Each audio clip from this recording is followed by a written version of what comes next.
Thank you, everyone, for your patience on a Tuesday that kind of feels like a Monday. Um, People are still settling in, and just a reminder, please make sure that you sign in using the QR code that you see here. We want to make sure that when we communicate with you, we know that you've received this training, or we can reach out to people who have not received this training. We have automatically muted and turned off the video for you just to make sure that we preserve your bandwidth and allow continuity of presentation. However, if you see that your mic is available or your camera is available, please make sure that you turn it off. We will be recording this meeting and posting it to the Aussie Test Coordinator webpage.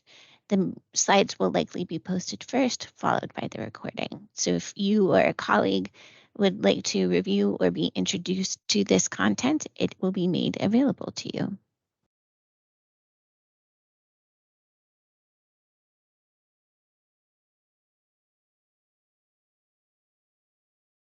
You are here for our PARCC and DC Science Testing Accommodations and Accessibility Features training.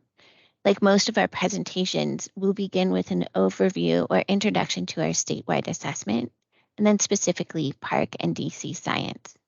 From there, we'll move into the general testing and accommodations features or testing accommodations features of PARCC and DC Science, and how that looks compared to and is different from assessment accommodations or general accommodations you may see in the classroom.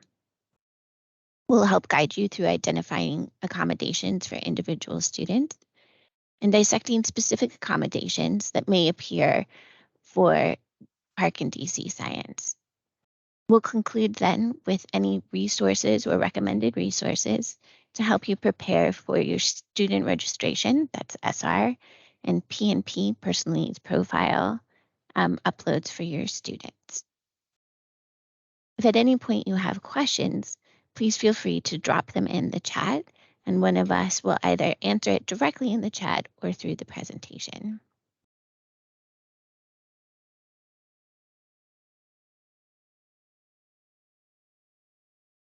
Let's take a look at what our statewide summative assessment portfolio looks to be in the District of Columbia. As you may know, we have 6 assessments, summative assessments, that we administer in DC. The first is NAEP, which is the National Assessment of Reading and Mathematics, presented in grades 4 and 8. These are administered to select schools only, and our administration selection in this particular year is quite small. So if you have not heard from us, you are not included in the selection.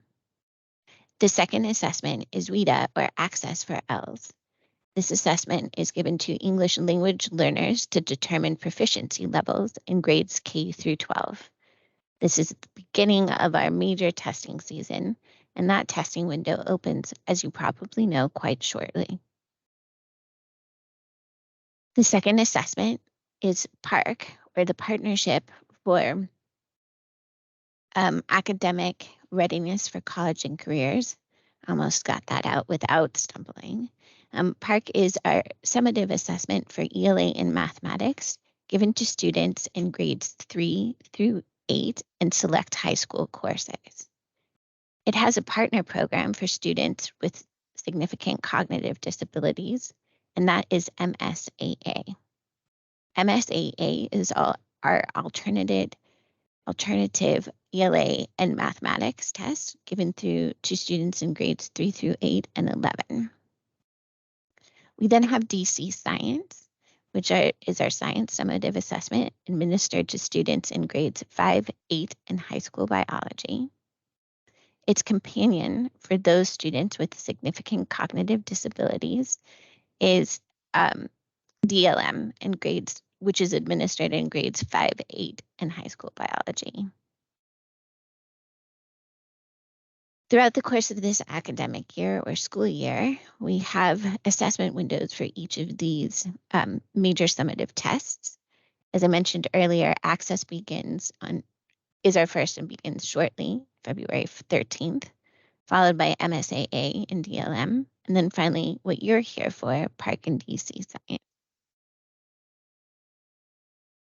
I'm going to pause here because I would be remiss if I didn't introduce the team of professionals, I'm going to call us professionals, who work behind the scenes to help you administer these assessments to your LEAs and schools. My name is Rachel Kniser. I'm the ELA assessment specialist, and I also help oversee some of the work behind general test administration. I'm joined by my colleagues, Yolanda Barber, who's the math assessment specialist, Chelsea Charland, who oversees science, and Assad Fulton for special populations. You'll hear from most of us throughout the meeting.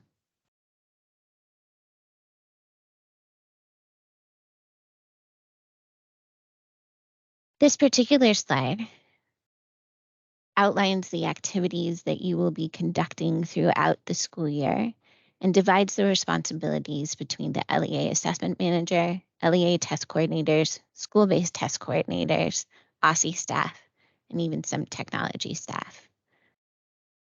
We review these in a number of meetings, so I encourage you to go back through any slideshow that we've presented throughout the year and determine what roles you may fulfill. On our OSSE website, we provide a number of resources for you to help you determine who you're supposed to test and in what manner. The first is the statewide assessments participation and performance policy that you can find on the OSSE website. Also on the OSSE website is all test security forms and guidelines. And then finally, any resources for you LEA assessment managers and test coordinators can be found on the test coordinators resources page of the OSSE website.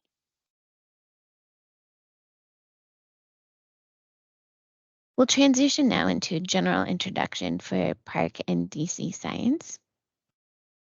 As I stumbled over earlier, but is more clearly articulated on this slide, the Partnership for The Partnership for Assessment of Readiness for College and Careers, or PARCC, is our summative assessment for mathematics and English language arts that's based on the Common Core state standards. Its companion is the DC Science Test, which measures the next generation science standards for students throughout DC. Both PARCC and DC Science assessments are administered to students in elementary, middle, and high school. For PARCC, it's administered to students in grades 3 through 8 and select courses in high school, depending on course participation. And DC Science is taken in 5, 8, and for high school biology.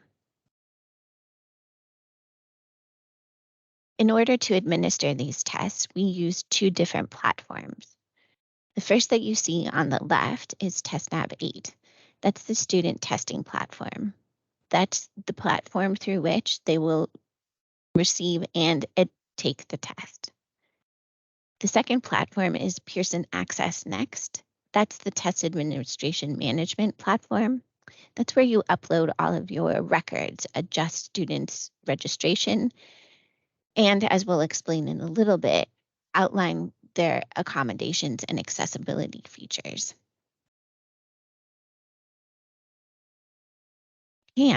Or the Pearson Access Next platform, actually is 2 sites. One in blue or gray is the, I would consider like a live site. That's where you actually administer the test in the testing window. And then what you see on the right-hand side of the screen is our testing or training site. That's where you can use the ladder for infrastructure trials, practice tests, and generally familiarizing your students with what PARCC actually looks like. We require at OSSE that every school, including non-public, submit a school test security plan in the QuickBase app prior to testing. This gives us at OSSE information about who's testing, when, where, and how, and general administration information at your school. They're due 15 days prior to the first day of testing. And as a general practice, I would encourage you to plan for more than 15 days in the event of reviews, revisions, or resubmissions. You may not, as a school or LEA, begin testing until the test security plan is officially approved by OSCE. The QuickBooks app, as you know, is already open, and schools may begin inputting their drafts for the PARCC DC Science Administration now up through February 15th. And to differentiate, the draft really just outlines who the authorized personnel will be, when you expect to begin testing, um, and where you'll begin testing. It is not the complete school test security plan, just the very beginning. Okay, I'm going to hand this off now to Assad, who will go through the general accommodations and accessibility features. Awesome. Thank you so much, Rachel, and good morning, everyone. Happy Tuesday. Rachel, I'm not able to forward through our through the link through the presentation. Can I ask you to um change the But slides? yeah, and you can also try it now if you would like. Oh, never mind. It's working for me. Thank you. Okay, good. Okay. So we're going to start off with our standard picture that represents equality and equity to start off this section of our presentation. And giving every student the same thing is not actually fair when people start from different places. Equality is the box, and equity are the different heights of the three people, students with disabilities. So accommodations and accessibility features are designed to level the playing field for students with disabilities.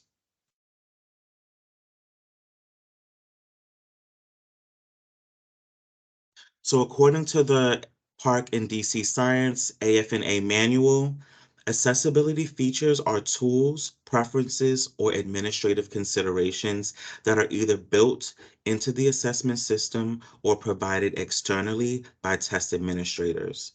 Accessibility features can be used by any student taking the PARCC or DC Science assessments.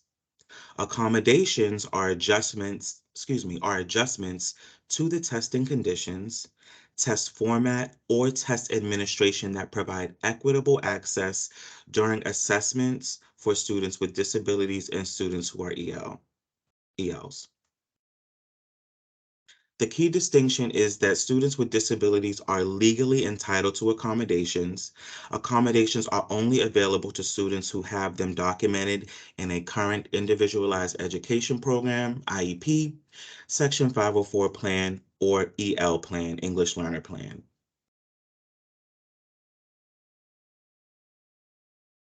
And just for a quick warm up, we're going to take a few minutes to sort the list into accessibility features or accommodations.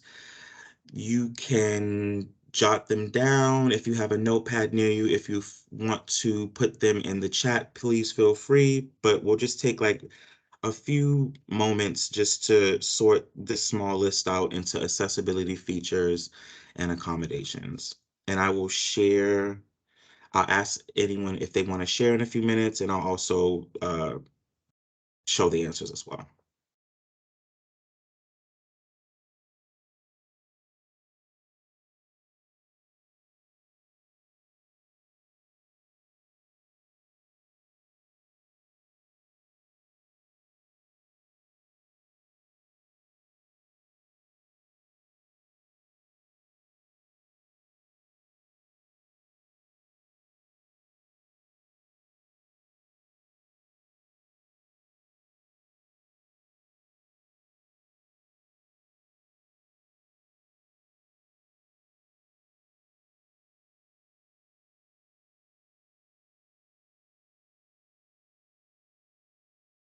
Take about maybe 10 to 15 more seconds.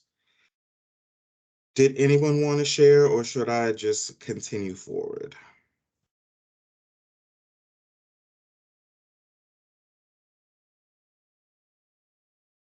I'm gonna take Everyone this. is muted, so I Oh, they suggest can't there unmute we themselves at all. Oh, sorry. right. You did say that, Rachel. Thank That's you. okay.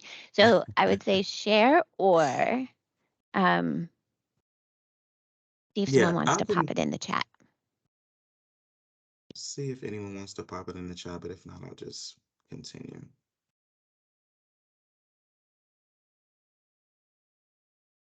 Okay.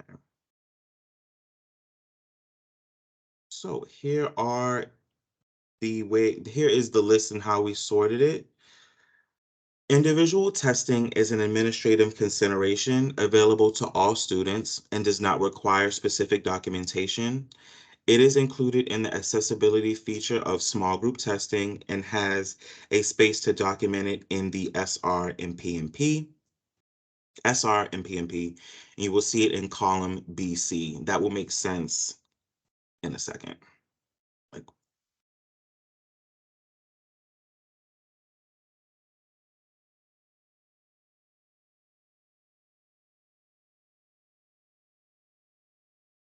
the accessibility system is designed to provide all students with the tools needed to perform on assessments. The accessibility features, the purple circle, are built are built into the system and are available for all students to use versus the blue circle, which is specific accessibility features available to all students but must be selected during the student registration.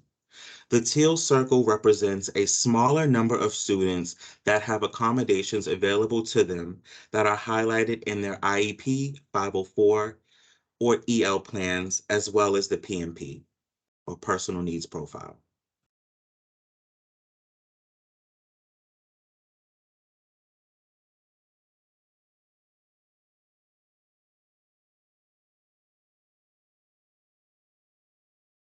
And this just gives you some examples of how each one of these accessibility features or items will fit into the different parts of the circle. So like a line reader tool is built into the test. All students will have access to use that.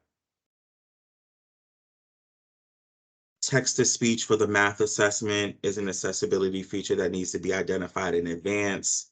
And then you have specific accommodations like the word to word dictionary, which would be for EL students that have EL plans, and then like human signer or screen reader for ELA and literacy would be something that would be outlined in IEP or 504 plans for students.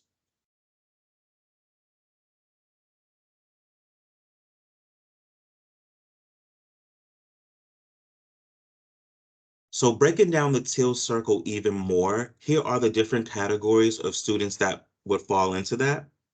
Students with disabilities that have an IEP or Section 504, and EL students or EL students with disabilities.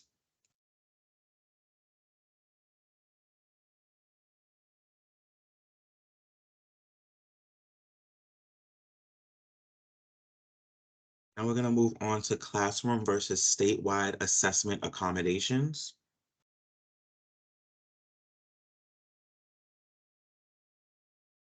And accommodations should never reduce learning expectations by reducing the scope, complexity, or rigor of the classroom assessment.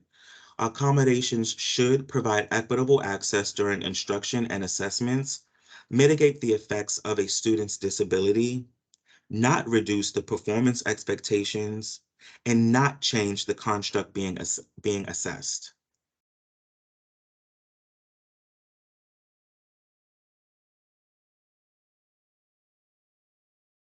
The IEP 504 or EL team should discuss which accessibility features and accommodations might assist a student during daily classroom instruction, determine which accessibility features and accommodations to try out with the student during instruction, document and evaluate the effectiveness of the accessibility features and accommodations, Adjust the student's use during instruction.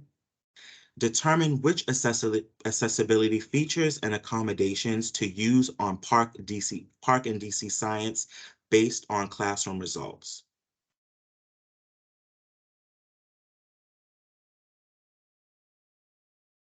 Statewide accessibility features and accommodations should not be assigned broadly to all students with the same disability. The IEP 504 or EL team should discuss accessibility features and accommodations separately for each content area assessment. Select accessibility features and accommodations that increase a student's access to the assessment and remove barriers. Obtain student input when selecting accessibility features and accommodations. Students should be able to practice using accommodations prior to testing, and test administrators should have knowledge of how to provide accommodations prior to testing.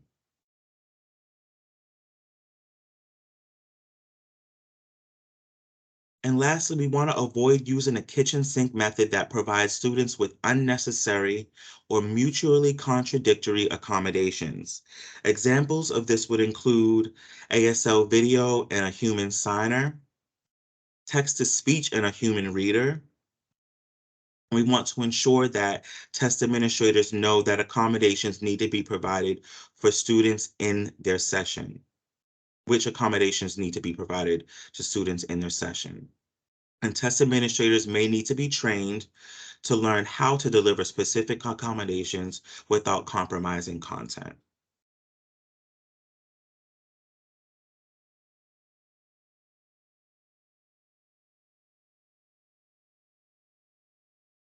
So identifying accommodations for individual students is our next section.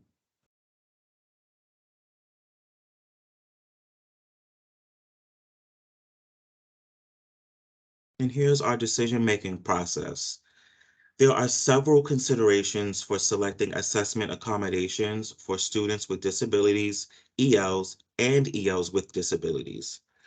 These include student characteristics, individual test characteristics, and assessment accommodation policy.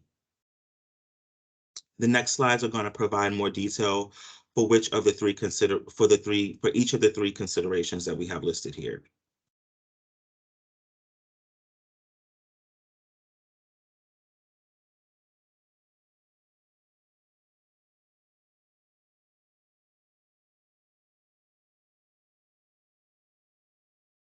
So student characteristics.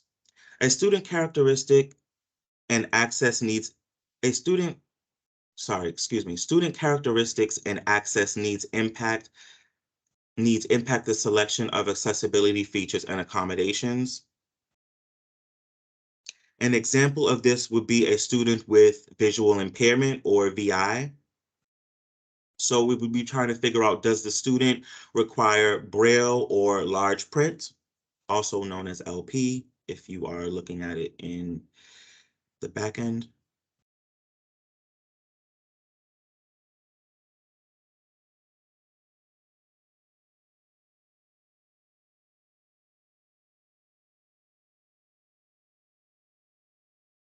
Knowledge about what tasks are required on PARCC assessments and ways to remove physical and other barriers to students' ability to perform those tasks.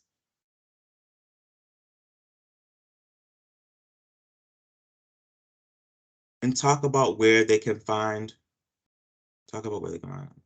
So you can also find sample tasks, practice tests, and release items on the Pearson support site, which is at dcmypearsonsupport.com/manuals. But I believe this link will be at the end of our presentation in resources as well.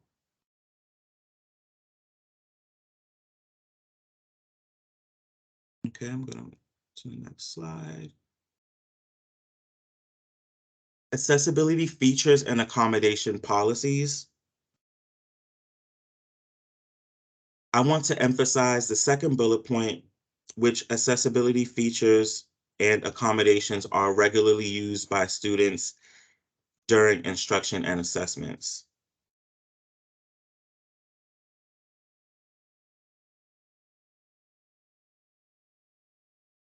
So if we look at the second bullet point, which, yeah, because more times than not, I found that accommodations were not being used with all students throughout the year, but they were being amended into IEPs. So we want to emphasize that this is not good practice. The students should be accessing the same accommodations used all year so that there's familiarity with them during assessments as well. In rare instances, such as like late IEP meetings, student transfers, etc., new accommodations may be required for students after the assessment window has opened.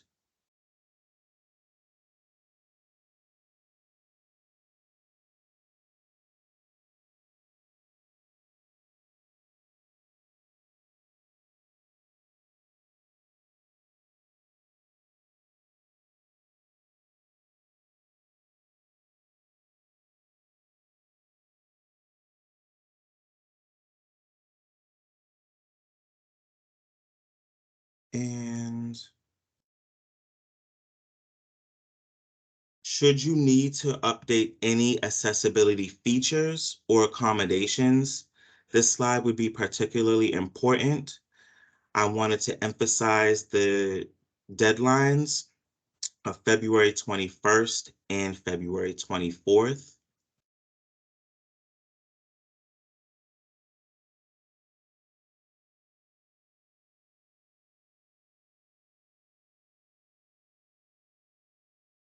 I just want to check to see if there were any questions or anything in our chat. Nope.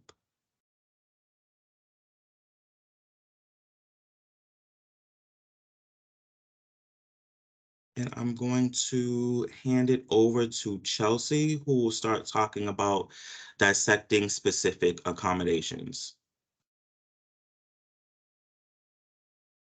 Thanks, Assad. Thanks, Rachel. And welcome everybody to this rainy Tuesday again. My name is Chelsea Charland. I am the Science Assessment Specialist here at ASSE. I help support PARCC and DC Science Administration, as well as DLM Administration. So we're gonna get into some specific accommodations that we often get questions about every admin season. The first here is gonna be handheld dictionaries for PARCC and DC Science. So word-to-word dictionaries are available for students where English is not their native language or they use another language as their native language. We would like to remind everyone that dictionaries are a school-provided accommodation, that dictionaries should not contain phrases, definitions, or pictures of words. And ASSE does not maintain a list of allowable dictionaries, but instead suggests following the dictionary guide provided for use by the Massachusetts Department of Education. They do an excellent job of updating this list in the fall of every year. So if you are looking for a new dictionary, you can utilize this link and see if the dictionary provided is in this guideline. Before I move on, I see there's a question in the chat. It says, please, can you go back to the dates? Oh, someone just pasted it into the chat. So this is a reminder that February 21st, yeah, I appreciate you, Assad. February 21st is the deadline for LEAs to complete SRP and P accommodations in PAN. February 24th is the deadline for non-public schools to verify and complete those SRP and P accommodations in PAN. To speak to the dates a little bit, we do find that it does take a little bit longer for LEAs to communicate with their non-public partners. So we've provided an extra couple days for those non-public schools to receive the information from IEP meetings that maybe are not taking place within their own schools so that they can update those accommodations as necessary. I also do want to speak to the fact that those dates trigger automatic shipment of any paper accommodated materials. And if you, again, have any late IEP meetings or student transfers, you can still order additional materials. You just have to do that through PAN and through a work order request. And that's something we will go into in a different training.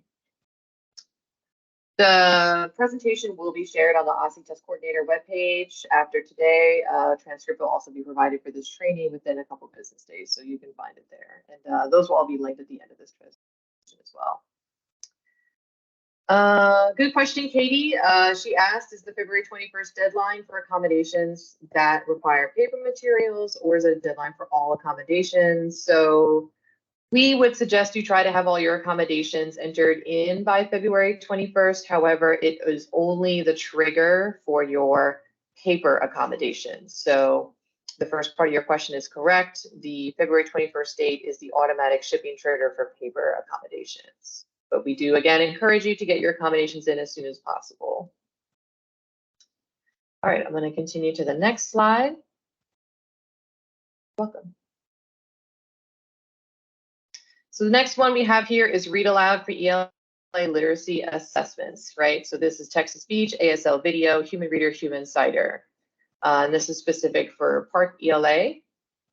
I would like to voice over here for the human reader script for ELA. There is no script that comes separate for that accommodation. You'll need to have a separate device where the test administrator will log in and be able to administer the human reader accommodation to the student. The reason that there is not a specific guide that is shipped out for human reader for ELA is because you are just reading the content provided to the student within the assessment. There is guidelines for math and science human reader accommodation. That is because more math formulas, science images, those require a little bit more dissection in regards to what can be described to the student. So those guidelines do exist, and that is a paper material you would expect if you were selecting human reader or human signer for math and easy science. But again, for ELA, you would just have to print out another test ticket for your test administrator, and they would read off of the screen at the other testing device.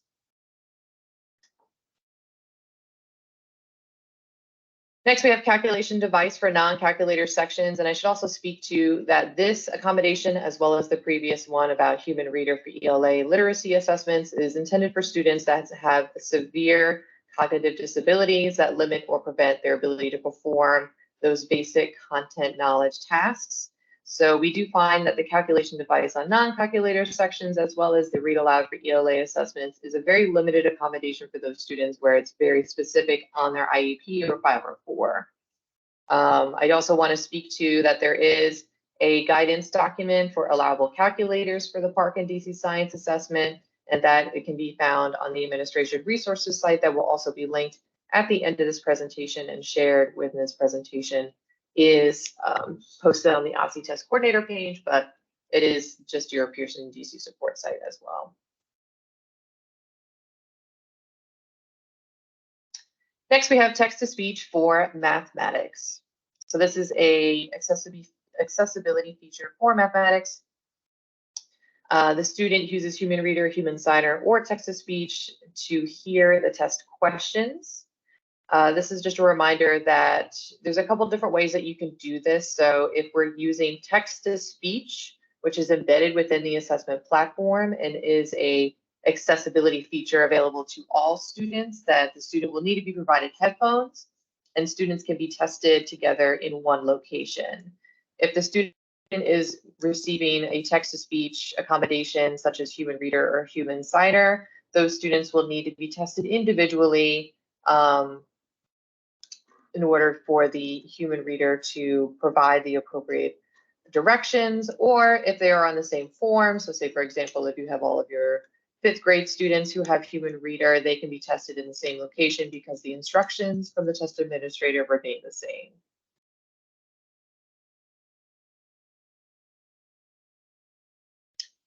Next, we have assistive technology for external devices. We do receive a lot of questions regarding assistive technology, so we wanted to make sure that we provided a lot of information here. So some assistive technology accommodations require a device that is separate from your testing device. So some of these examples include screen reader, JAWS, co-writer. These are all things that the student may have been using in the classroom prior to the assessment season. So there should be an external device separate from the testing device where the TestNav 8 is being administered for the student to utilize. So we again encourage you to always consult with your LEA SPED coordinator or IEP team in order to determine the best accommodations needed to ensure equitable access. But I also want to voice over too that if a student has an external device on their IEP, it may just be an option as their IEP, and we'll go back to this like kitchen sink terminology where there are often a lot of things listed on an IEP. But we want to make sure that best practices we're using what the student is already utilizing in the classroom for assessments.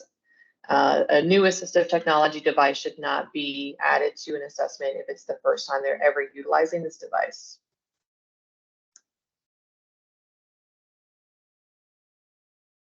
Spanish trans adaptation. So the PARCC Math and DC Science assessments are available in Spanish. Students taking the Spanish form can respond in Spanish or in English. This was something that we clarified with the vendor and we had some questions about last year, so we wanted to make sure that we were providing this information to LEAs. You may have some students who are comfortable or maybe more comfortable delivering their answers in English as well as Spanish, especially for those tricky math or science terms where there may not be a very easy transcription of a Spanish word for the content that needs to be communicated. So students can answer the form in Spanish or in English. The vendors who are scoring these forms are fluent in both languages, but I also want to point out that any test administrator that is administering a Spanish version of the PARCC Math or a DC Science assessment needs to administer the assessment in Spanish as indicated in the test administrator manual. So while the student can respond in either Spanish or English, the test administrator should only be administering the assessment in Spanish.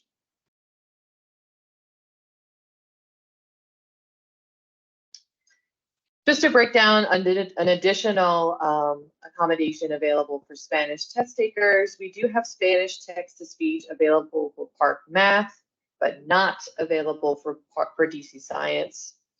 This gets a little tricky for math only. If the student needs Spanish TTS, you're going to leave the Spanish trans adaptation field blank in your SRP&P, and that is column CE as indicated there. And then you'll just select one of the values in the Spanish TTS column, which is CG. It seems counterintuitive, but this is mostly because the system that is checking for accommodations can be a little wonky. So if you are essentially indicating the same thing in two columns, the system will flag it as doubling up on an accommodation. So we only need to indicate the Spanish TTS, and then the Spanish transadapted form will automatically be generated and assigned to the student with the TTS that is selected in column CG. So again, it seems counterintuitive, but it's really just because the system thinks that you're doubling up on the same accommodation and it'll flag it for an error and it won't be able to be updated. For science, a student who needs DC Science read aloud in Spanish is going to need a human reader or human signer accommodation. Again, test administrators will need to be fluent in Spanish in order to provide this accommodation to students, and that is column CH on the SRP&P. So Spanish text-to-speech available for math. It is not available for science. That would be a human reader or human signer accommodation with the test administrator fluent in Spanish.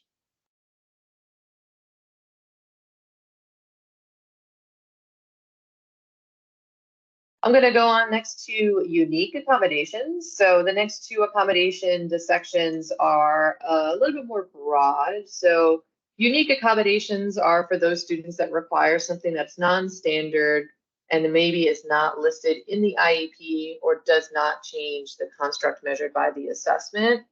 There is a form, a unique accommodation request form that needs to be submitted to OSSI at least 4 weeks prior to the testing start. This form can be found on the Testing Accommodations website. and it is currently live for the 2022-23 assessment season. I do want to point out that some unique accommodations could be a student has a whiteboard that they use to indicate their math problems, or maybe they have a unique seating arrangement or location that is not specifically dissected within the accommodations manual. Maybe they need to test in a very specific location with a very specific adult, right? So these are things that are probably captured on an IEP or 504 plan, but they do kind of fall outside of the accommodation or accessibility features we offer through the PAN system. So you'll just need to submit that unique accommodation request form prior to assessment. I will note that we will not be approving unique accommodations that potentially invalidate the student's score. For example, trying to test units over multiple days. That would be an invalidation of a student's score and not an accommodation that would be approved. And then the other more broad accommodation is your emergency accommodation. So these are students, again, something that's non-standard, that is not listed on their IEP and does not affect the construct being measured on the assessment. Again, there's also an emergency accommodations form live for this school year on that same testing accommodations website. Some emergency accommodations that we see pretty often is a broken arm. You'd be surprised how many students tend to break their dominant arm the week prior to an assessment. So that would fall under your emergency accommodation request, and you would put that into OSSI. This form can be put in at any time to the start of testing. So again, we cannot predict what may or may not happen to students prior to their assessments beginning. So there's not as much of a time frame on this form as there is on the unique accommodations request. I also want to speak to if you have a student that does show up that needs an emergency accommodation on the day they were scheduled to begin testing, you do not want to test that student. Instead, that student would complete testing on one of your scheduled makeup days while the emergency accommodation request is submitted through OSSI. I also want to speak to the unique accommodations and emergency accommodations. Both need to be submitted through QuickBase and the OSSI support tool, or OST. Obviously, these forms will contain a large amount of PIIs. We want to make sure that we're maintaining student privacy. Submitting these forms through QuickBase is the most effective and immediate direct way in order for us to get that information. All right, before I move on to the resources, does anybody have any questions about any of the unique accommodations or dissection of accommodations that we went through just now? Again, none of the presentation that we have today doesn't encapsulate every accommodation or accessibility feature available to students for these assessments. We really just went through a couple that are a little bit more tricky, or that we find that we're receiving a lot of questions about just because of the intricacy of their use.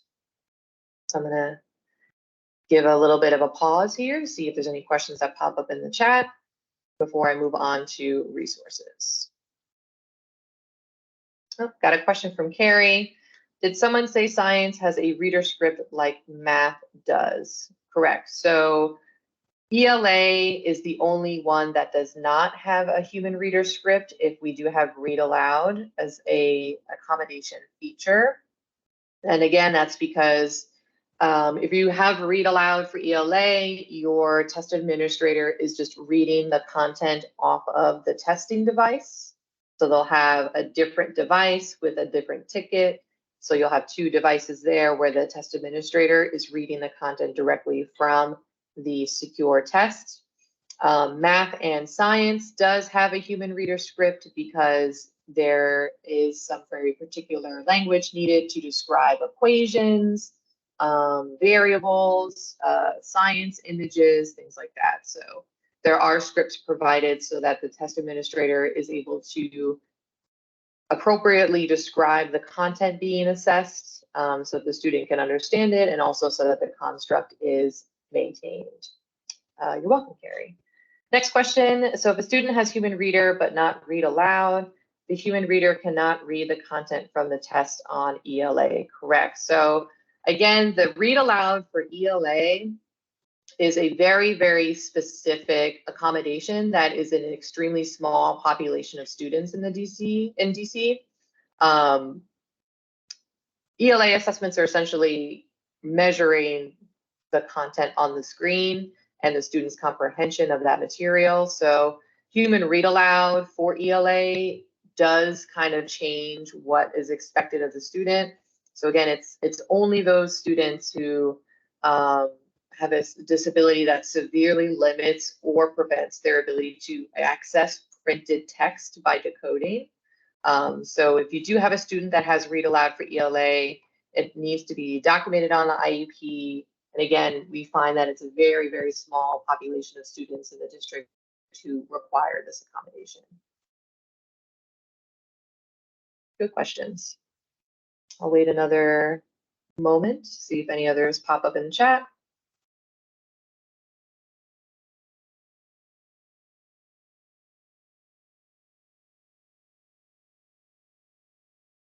Okay, so we're just going to go through some resources here. So PARCC and DC Science accommodation resources, and Rachel, you can continue through on this slide because I know there's some pop-ups.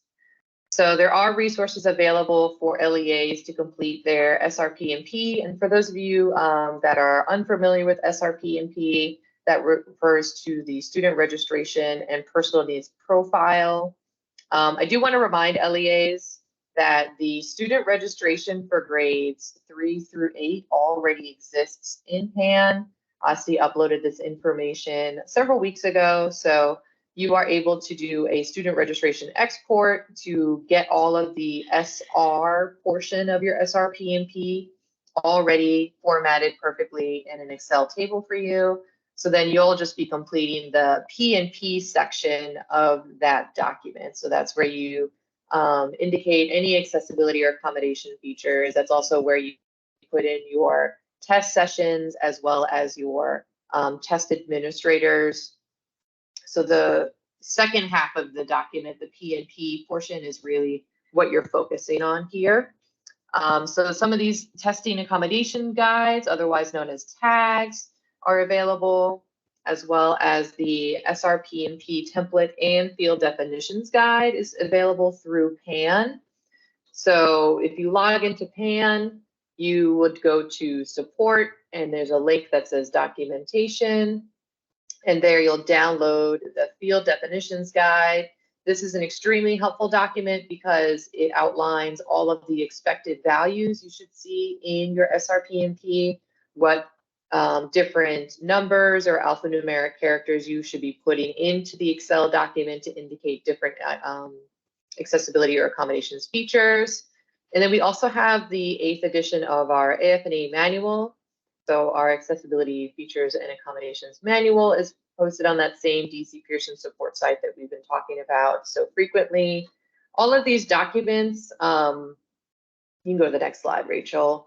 All these documents are created together so that things that are listed in our tags are matching the things listed in the field definitions guide that also match things that are listed in the AFNA manual. So all of these columns match.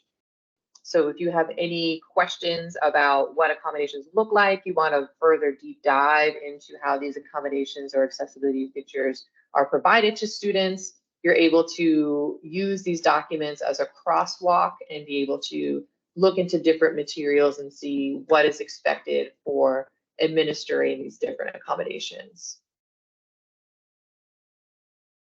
You can hit next through the slide. It's going to highlight some of these columns that I was talking about where there is a crosswalk-like feature. And then also, when you're assigning accommodations in the SRP&P, we very much recommend that you refer to the tags in the guide. And you can see again here, we've just highlighted where some of the information it can be found within the documents. So they all link to each other and make it very easy as like a crosswalk situation. There's some questions in the chat. So I see a question here. Where can I find the document with student registration that OSSI has completed? So that exists in PAN. It's not a document that is just shared wildly because it contains a large amount of student PII. So if you log into your PAN account and go into your import-export feature, you would create a new export file called student registration export. Once that file is complete, it'll list all of the 3 through 8 students that OSSI has already registered into PAN for you. This is a good time to also mention that LEAs and non-publics are responsible for registering high school students for PARCC and DC science assessments. Those are course-based assessments, so OSSI does not currently have that information in order to complete that registration. If you have any questions about which assessments are linked to which courses, you can find all of the different assessments as well as unit testing times, field test units, and expected courses. Those will be in the test coordinator manual that's also linked on the Pearson support site. And I have another question here. When is this due? I can reiterate, February 21st is when LEAs are expected to complete the SRP&P for a automatic triggering of paper materials to be sent to their schools. Non-publics, that due date is February 24th. So again, you can complete the SRP&P at any time prior to the student starting the assessment. We do suggest you to get it done sooner rather than later. And then if you have any paper materials that you need to order additionally, those additional paper windows will open March 20th, I believe, in PAN. So you'll be able to go in, submit a request for additional materials, and that request will be reviewed and approved by OSSI within 3 to 5 business days of the submission. Another question, do I need to link or make an account in PAN, or do I just sign up? Accounts already exist in PAN for test coordinators at each LEA. So I would reach out to your LEA testing coordinator for PARCC and DC Science. They are the ones responsible for setting up accounts for other users within their LEA. So if you're the special populations coordinator, a test administrator, if you're supporting the test coordinator in any way, you're going to reach out to them and they will set up an account for you. This is a reminder that the link to the slide deck will be shared on the OSSI Test Coordinator resources page. Another question, will Pearson automatically ship paper copies of the human reader scripts? Or now that PAN allows you to generate a proctor testing ticket, will there be no paper materials for students with human reader accommodation? So again, human reader accommodation for ELA does not require any paper materials. You have to print out a separate test ticket for your test administrator to read off the screen. Math and DC Science will have materials shipped to schools if they're automatically shipped to schools if the SRP&P is completed by February 21st. Sharnice, if you're having issues with the export, you can email OSSI.assessment. Oh, Rachel put it in the chat, and then somebody will be able to schedule some time to assist with you. All right, let's keep it going because we just have a couple more slides, and this is just utilizing all the resources that we have here. So the first is the PARCC DC Science Accessibility Systems. This is what your accessibility features and accommodations manual looks like. Again, it's on the Pearson support site and provides in-depth information about each administration feature as well as some qualifying criteria. Then we also have on the next slide our testing accommodations guides. These are just what they look like. So we have guides for 504, Ls with disabilities. So these are really useful for specific groups of students and what those accommodations look like for those individual groups. And then we have the additional trainings we have for the remainder of this assessment season. So we didn't update this for today, is actually the January 31st, not January 23rd. that was the first one. So we are in option 2 of this webinar, January 31st. The next workshops that we have SRP&P workshop hours. These are in person only, February 8th and February 14th.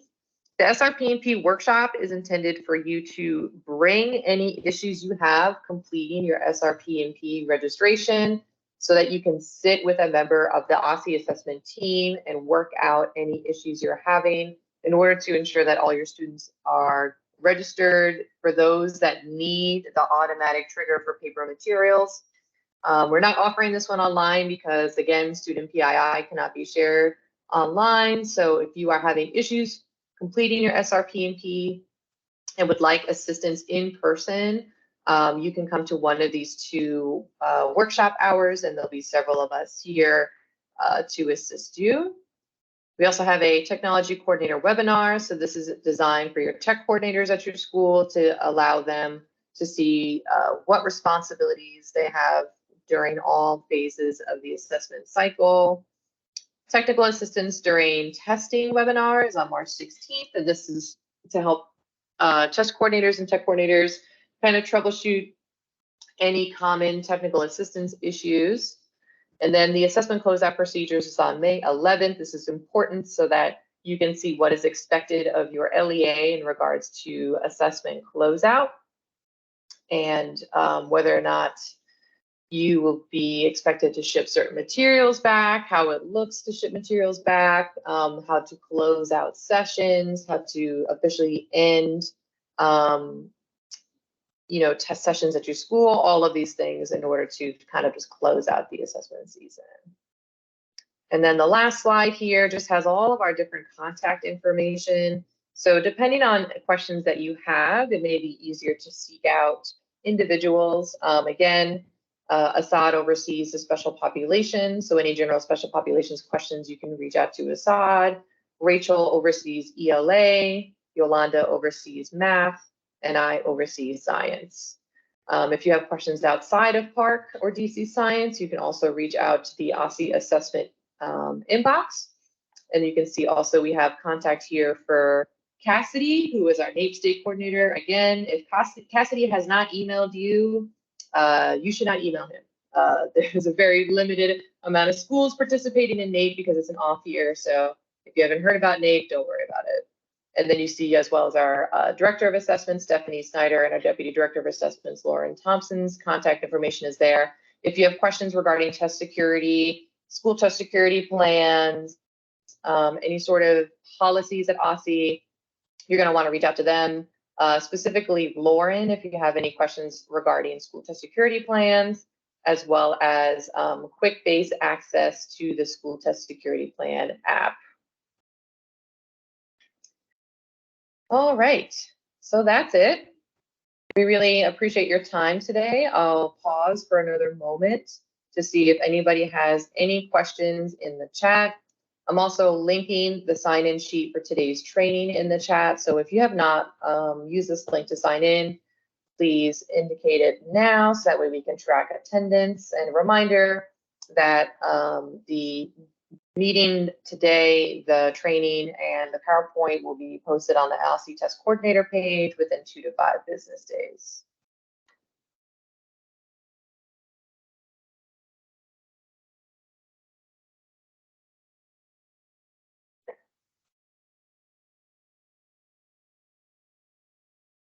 This question is the meeting on Friday still hybrid? So this is for the test security meeting I think you are mentioning.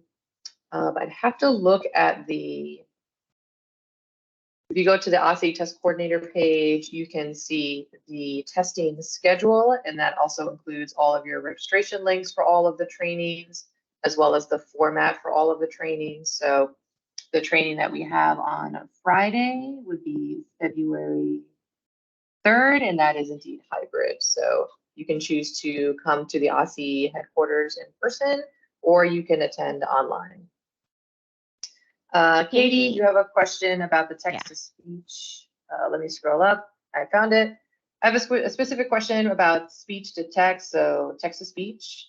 I hope it's okay to ask here. The AF&AVE guide says that PAN does not have embedded speech. Oh, I see. So there is a difference between text-to-speech and speech-to-text.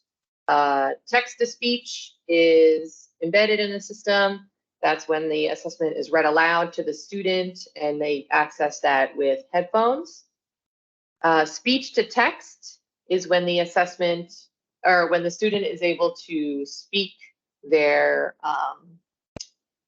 answers and have it be captured in the assessment. So speech to text is not embedded into the testing platform. If a student has speech to text, then they are utilizing some sort of external device throughout the rest of their classroom instruction. So that would be an external device feature. So the student will need to, and again, we very much encourage you to meet with your IEP teams and see what your student is utilizing in the classroom for day-to-day instruction. If they're using an external speech-to-text device, that will have to be indicated on the SRP-MP. So like JAWS, dictation, I know is a good example. If that's something the student utilizes, you'll have to set up a second device. And because it's not embedded into TestNav 8, you're going to need a human scribe to put the answers from the speech to text device into the test for the student. Hopefully that answered your question, Katie.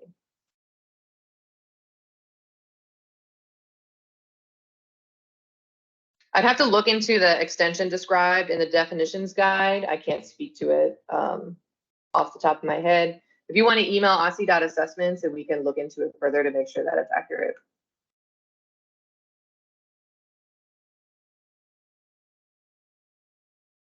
You're welcome. Any other questions? If not, we can end this training and give you some time back on this Tuesday. Again, if you haven't signed in already, please do so. We appreciate you taking the time to be with us. And once again, if you have any questions, please email us at aussie.assessment@dc.gov if you have any issues. And we'll look forward to seeing you at the SRP&P workshop. Have a good day, everyone.